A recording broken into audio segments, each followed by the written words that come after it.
TV ಮಹಿಳಾ ವಿವಿ ಪ್ರಾಯೋಗಿಕ ನ್ಯೂಸ್ ಚಾನೆಲ್. ನಮಸ್ಕಾರ ವೀಕ್ಷಕರೇ, ಅಕ್ಕ ಟಿವಿಗೆ ಸ್ವಾಗತ. ನಾನು ಐಶ್ವರ್ಯ ಚಿಮ್ಮಲಗಿ. ಇದೀಗ ಮುಖ್ಯಾಂಶಗಳು. ದೇಶದ ಮೊದಲ ಲೋಕಪಾಲರಾಗಿ ಪ್ರಮಾಣ ವಚನ ಸ್ವೀಕರಿಸಿದ ಪಿಸಿ ಘೋಷ್. ನೌಕಾಪಡೆಗೆ ಕರಂಬೀರ್ ಸಿಂಗ್ ನೂತನ ಸಾರಥಿ.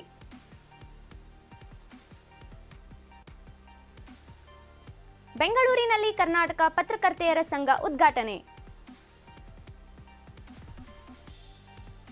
ಮಹಿಳಾ ವಿವಿಯಲ್ಲಿ ತಬಲವಾದನ ಕಾರ್ಯಕ್ರಮ. ಐಪಿಎಲ್ನ 12ನೇ ಆವೃತ್ತಿಗೆ ಇಂದು ಚಾಲನೆ. ಚೆನ್ನೈ ಬೆಂಗಳೂರಿನ ನಡುವೆ ಮೊದಲ ಕದನ.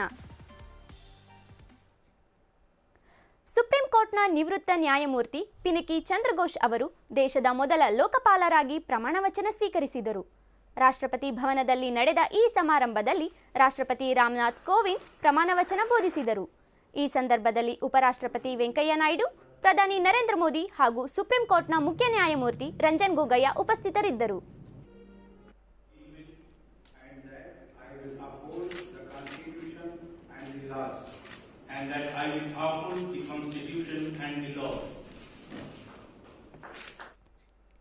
ಭಾರತೀಯ ನೌಕಾಪಡೆಯ ನೂತನ ಮುಖ್ಯಸ್ಥರಾಗಿ ಕರಂಬೀರ್ ಸಿಂಗ್ ನೇಮಕವಾಗಲಿದ್ದಾರೆ ಎಂದು ಸರ್ಕಾರದ ಅಧಿಕೃತ ಮೂಲಗಳು ತಿಳಿಸಿವೆ. ಪ್ರಸ್ತುತ ನೌಕಾಪಡೆಯ ಮುಖ್ಯಸ್ಥರಾಗಿರುವ ಸುನಿಲ್ ಲಂಬಾ ಮೇ 31ಕ್ಕೆ ನಿವೃತ್ತರಾಗಲಿದ್ದಾರೆ.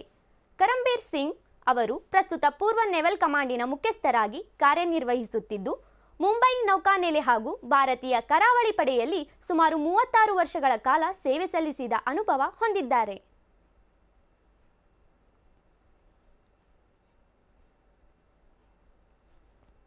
ಬೆಂಗಳೂರಿನ ಕನ್ನಡ ಸಾಹಿತ್ಯ ಪರಿಷತ್ತಿನ ಕೃಷ್ಣರಾಜ ಪರಿಷತ್ ಭವನದಲ್ಲಿ ಕರ್ನಾಟಕ ಪತ್ರಕರ್ತೆಯರ ಸಂಘವನ್ನು ಉದ್ಘಾಟಿಸಲಾಯಿತು.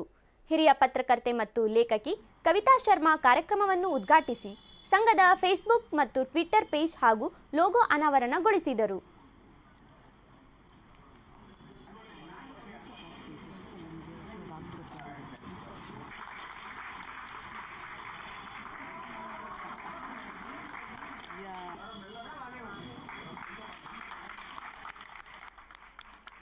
The reason why women journalists now everywhere feel the need to get together is because this has to be corrected somehow. Because if media is supposed to reflect what is Indian society, how can media ignore half the population?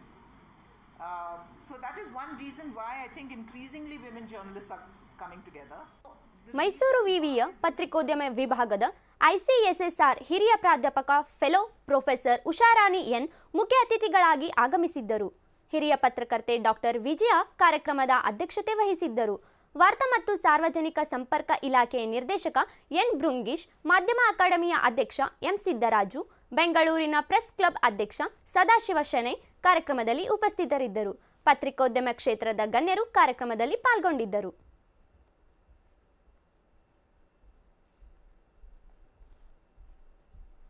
Karnataka ರಾಜ್ಯ ಅಕ್ಕಮಹಾದೇವಿ ಮಹಿಳಾ ವಿಶ್ವವಿದ್ಯಾನಿಲಯದ ಪ್ರದರ್ಶಕ ಕಲೆಗಳ ಕೇಂದ್ರದಲ್ಲಿ ತಬಲಾ ಸ್ವತಂತ್ರವಾದನ ಕಾರ್ಯಕ್ರಮವನ್ನು ಹಮ್ಮಿಕೊಳ್ಳಲಾಗಿತ್ತು. ವಿವಿಯ ಕುಲಸಚಿವೆ professor R Sunandamma tabla ಬಾರಿಸುವ ಮೂಲಕ ಕಾರ್ಯಕ್ರಮವನ್ನು ಉದ್ಘಾಟಿಸಿದರು.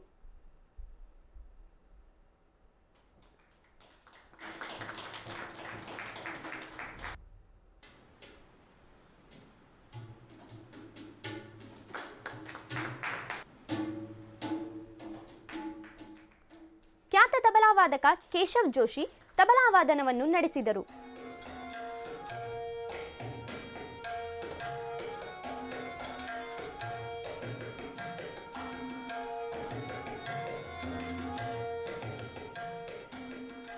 ಪ್ರದರ್ಶಕ ಕಲೆಗಳ ವಿಭಾಗದ ಸಂಯೋಜಕ ಡಾಕ್ಟರ್ ಎಂಪಿ ಬಳೆಗಾರ್ ಅಧ್ಯಕ್ಷತೆ ವಹಿಸಿದ್ದರು.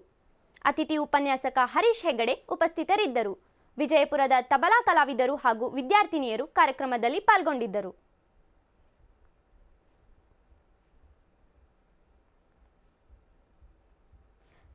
ವಿಜಯಪುರದ ಸಿಕ್ಯಾಪ್ ಮಹಿಳಾ ಪದವಿ ಮಹಾವಿದ್ಯಾಲಯದಲ್ಲಿ ಎನ್ಎಸ್ಎಸ್ ವಾರ್ಷಿಕ ಶಿಬಿರವನ್ನು ಉದ್ಘಾಟಿಸಲಾಯಿತು.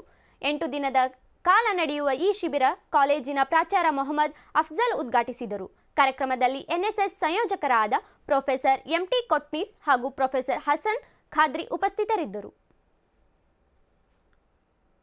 पढ़े लिखे का बहुत ही अच्छा डेफिनेशन आपको दिया कि पढ़े लिखे वो नहीं हैं जो अपने लिए जिए, पढ़े लिखे वो हैं किसी और के लिए जिए। ये उनका मैसेज था कि ಇಂದಿನಿಂದ ದೇಶದಲ್ಲಿ ಕ್ರಿಕೆಟ್ ಹಬ್ಬ ಶುರು. ಬರೋಬ್ಬರಿ 51 ದಿನಗಳ ಕಾಲ ನಡೆಯುವ ಚುಟುಕು ಕ್ರಿಕೆಟ್ನ ಮಹಾಸಮರಕ್ಕೆ ಈ ಬಾರಿ ಇನ್ನಷ್ಟು ರೋಚಕ ಕ್ಷಣಗಳು ಸಾಕ್ಷಿಯಾಗಲಿದೆ. ಮೈದಾನದಲ್ಲಿ ಬೌಂಡರಿ ಸಿಕ್ಸರ್ಗಳ ಚಿತ್ತಾರವನ್ನು ವೀಕ್ಷಿಸಲು ಅಭಿಮಾನಿಗಳು ಕಾತರದಿಂದ ಕಾಯ್ತಾ ಇದ್ದಾರೆ. ಕ್ರಿಕೆಟ್ ಜಗತ್ತಿನಲ್ಲೇ ಹೊಸ ಟ್ರೆಂಡ್ ಕ್ರಿಯೇಟ್ ಮಾಡಿರೋ ಈ ಕಲರ್ಫುಲ್ ಟೂರ್ನಿಗೆ ಇಂದು ಚೆನ್ನೈನಲ್ಲಿ ಚಾಲನೆ ದೊರೆಯಲಿದೆ.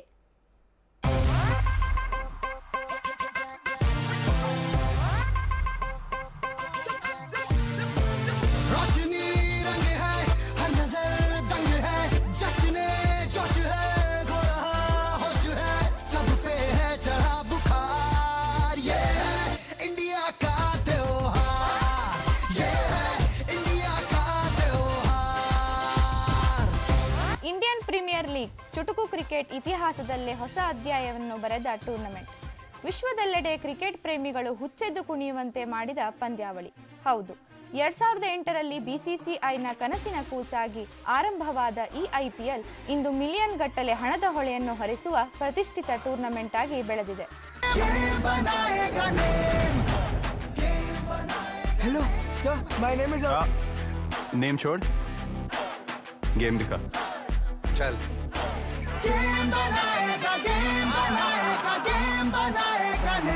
IPLನಲ್ಲಿ ದೇಶದ 8 ಪ್ರಮುಖ ನಗರಗಳನ್ನು ಪ್ರತಿನಿಧಿಸುವ 8 ತಂಡಗಳು ಪಾಲ್ಗೊಳ್ಳುತ್ತವೆ. ತಂಡಗಳ ಮಾಲೀಕರು ಆಟಗಾರರನ್ನು ಹರಾಜು ಪ್ರಕ್ರಿಯೆ ಮೂಲಕ ಖರೀದಿಸುತ್ತಾರೆ.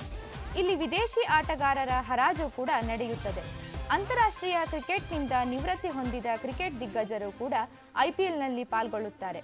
ಅಭಿಮಾನಿಗಳಿಗೆ ಅವರ ಆಟವನ್ನು ಮತ್ತೆ ನೋಡುವ ಅವಕಾಶ ಒಂದೆಡೆಯಾದರೆ, ಅವರೊಂದಿಗೆ ದೇಶೀಯ ಯುವ ಕ್ರಿಕೆಟ್ ಪ್ರತಿಭೆಗಳಿಗೆ ತಮ್ಮ ಸಾಮರ್ಥ್ಯ ಪ್ರದರ್ಶಿಸುವ ಅವಕಾಶ ಕೂಡ IPLನಲ್ಲಿ ಸಿಗುತ್ತದೆ.